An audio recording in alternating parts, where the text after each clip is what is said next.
Next, let's talk about spraying, and I'm with entomologist Sharon Coleman. She's the bug lady, a pesticide consultant. Sharon, when is the time to spray?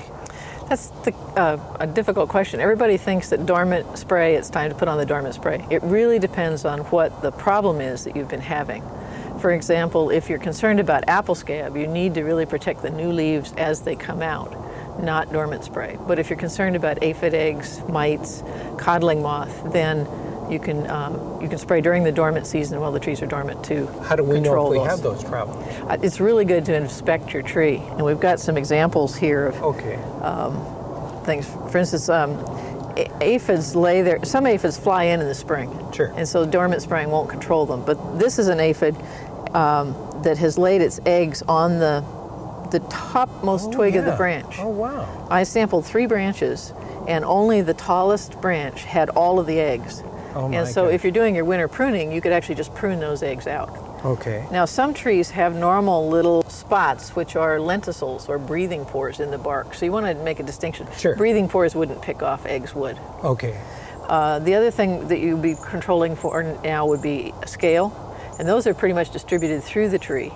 If it's lecanium scale, they'll be vulnerable. If it's oyster shell scale, which is one that we have down here on the base of the tree, these little black areas down in right here. down in there. Yeah. This is oyster shell scale, and they look like little bitty oysters. Those are protected under the eggs and are not likely to be killed by a dormant application. Okay.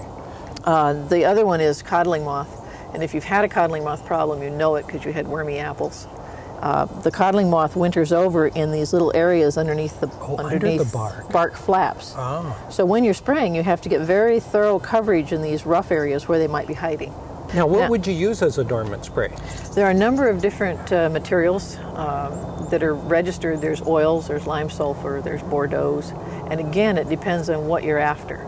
Okay. And if you look on the label, some trees will not have apple. We're focusing pretty much on apple here right Sure. now. Some sprays may not have apple on the label. The plant must be on the label.